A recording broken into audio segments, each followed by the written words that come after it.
Bon, après un épisode la semaine dernière qui m'avait un petit peu laissé dubitatif et sur ma faim de manière assez frustrante, parce que beaucoup trop facile, beaucoup trop brouillon et surtout beaucoup trop court, est-ce que j'ai un petit peu plus été conquis par rapport à cet épisode 5 que j'attendais du coup pas mal, en espérant qu'il y ait un certain regain d'intérêt pour ma part par rapport à la série, et avec une toute petite attente en plus de manière très personnelle par rapport à cet avant-dernier épisode de la série Secret Invasion, parce que la plupart du temps, les avant-derniers épisodes des séries Marvel ont une certaine aura qui peut me plaire un petit peu plus que les autres. Par exemple, l'avant-dernier épisode de la série WandaVision, c'est mon préféré de la série. L'avant-dernier épisode de la série Falcon and the Winter Soldier, c'est également mon épisode préféré de la série. Et mon épisode préféré de la série Moon Knight, c'est également l'avant-dernier épisode. C'est pas le cas de toutes les séries, attention, mais il y a une certaine forme de narration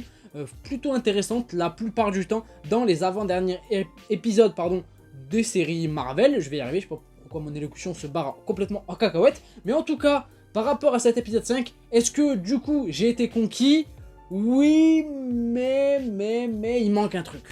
Je vais pas mentir que pour moi, depuis l'épisode 3 de la série, il manque un truc, on a perdu le mojo, on a perdu une certaine intensité, une certaine ambition, surtout scénaristique, parce que niveau de l'esthétisme, au niveau de la réal, ça a de la gueule, ça va, c'est soigné, c'est bien chiadé, c'est pas non plus incroyable, attention, on n'est pas sur un truc révolutionnaire ou quoi que ce soit, mais ça va, ça fait le café, c'est bien, c'est beau, pas de problème, mais c'est surtout sur l'aspect scénario, qui est pas forcément mauvais, mais il manque un truc, on est trop sur une série, et c'est encore plus le cas je trouve avec cet avant-dernier épisode pour le coup, et il en reste seulement un, c'est le final, et je pense pas que ça va réellement sauver les meubles, mais ça peut être bon. Attention, j'ai passé un bon moment devant cet épisode 5, j'ai trouvé meilleur que celui de la semaine dernière, je l'ai même peut-être trouvé meilleur que celui d'il y a 2 semaines également, bon, encore que ça se joue à rien, mais en tout cas, j'ai pas passé un moment désagréable. Siri, tais-toi, s'il te plaît. Qu'est-ce que tu fais? Je disais donc que globalement, j'ai bien aimé, j'aime toujours autant le ton de la série. Visuellement, comme j'ai déjà dit, niveau réel, c'est bien. Les acteurs sont plutôt bons, les dialogues sont toujours aussi bien écrits, et il faut quand même différencier les dialogues et le scénario. Ça va, mais sur l'aspect du scénario, on est sur quelque chose de beaucoup trop simple, beaucoup trop régulier, sans réelle surprise. Là où pour une série Secret Invasion, dans la manière où on pouvait s'imaginer les choses, et surtout dans la manière où la série était vendue à la base quand même, c'est quand même une déception par rapport à ça, où on s'attendait à se faire retourner le cerveau à droite à gauche, on s'attendait à être surpris au plus haut point, et là on arrive sur 5 épisodes, et c'est pas forcément le cas. Il y a quelques petites surprises, et encore elles sont assez minimes, c'est pas non plus extraordinaire, donc je trouve que justement on a perdu ce côté, je sais pas, j'aurais pas véritablement de mots à mettre là-dessus, mais on manque d'assaisonnement, on manque de saveur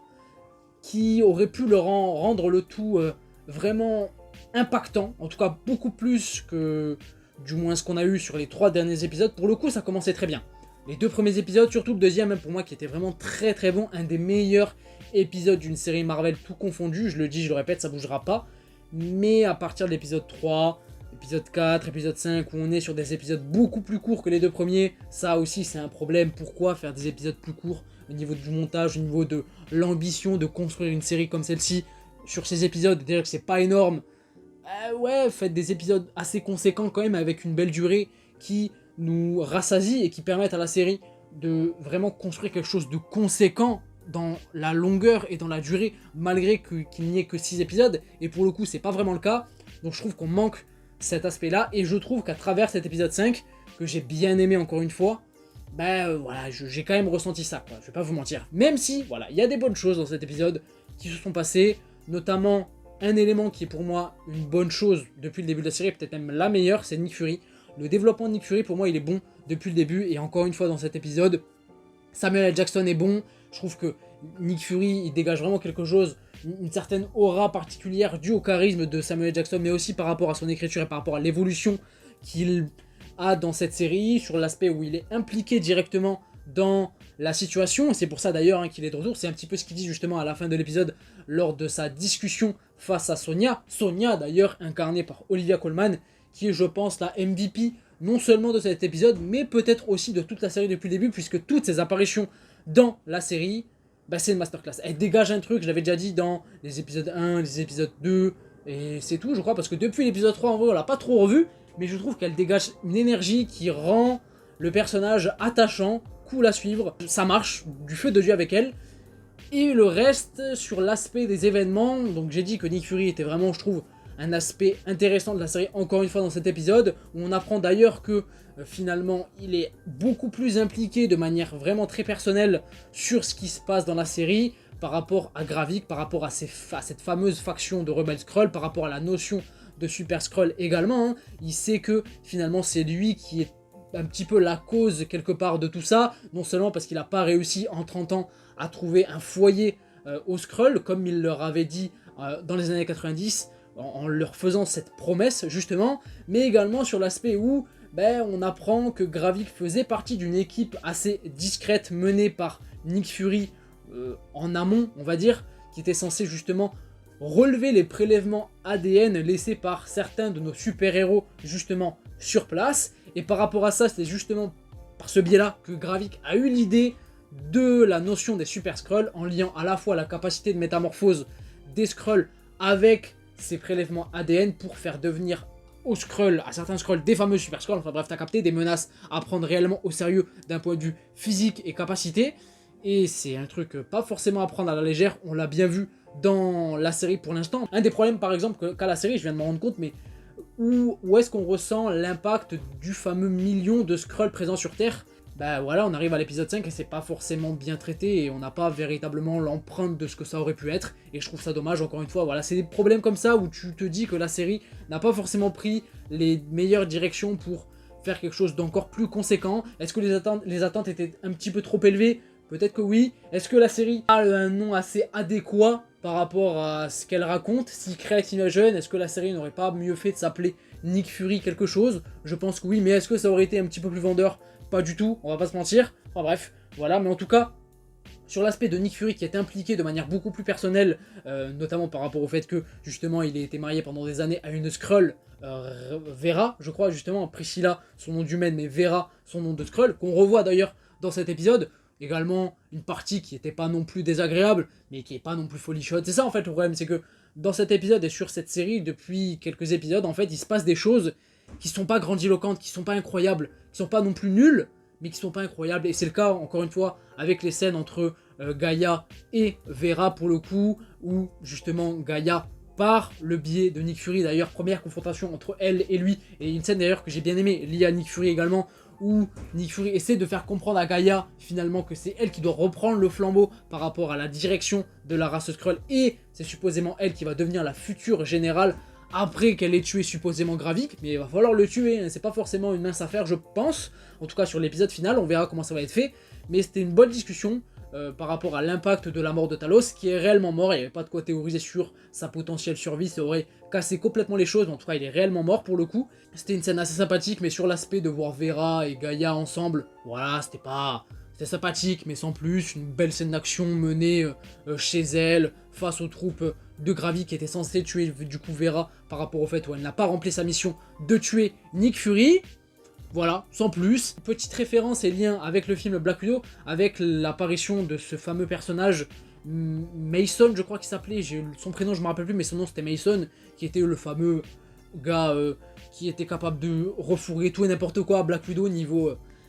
marchandises, technologie, etc. Enfin bref, et on le revoit dans cet épisode, une référence qui n'était pas forcément la bienvenue et qu'on n'avait pas forcément demandé, mais bon, elle est là et on la prend et on fait avec, mais c'est d'ailleurs lui qui attribue, je pense, dans un premier temps déjà le jet privé qui permet à Nick Fury de voyager, et surtout la technologie du fameux masque, donc de la Veuve Noire qu'utilisait du coup Black Widow dans le film Captain America Winter Soldier, des références qui sont sympas, mais voilà, sans plus non plus.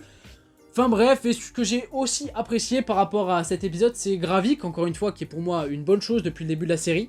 et surtout le voir que finalement, ouais, il est pas si bienveillant que ça, surtout par rapport à sa propre race des Skrulls, où finalement il est prêt à tout pour mener à bien sa vision des choses qui est très extrémiste, qui est très malveillante en fait, même pour les Skrulls, où il est prêt à finalement mettre en danger la fameuse nouvelle Skrullos entre guillemets, où justement sont recueillis certains Skrulls, mais aussi certains humains, ce qui lui a valu d'être victime d'un coup d'état, qui n'a pas forcément été concluant, puisque Gravik a quand même réussi à s'en tirer et à tuer du coup ces fameux Skrulls qui s'en étaient pris à lui.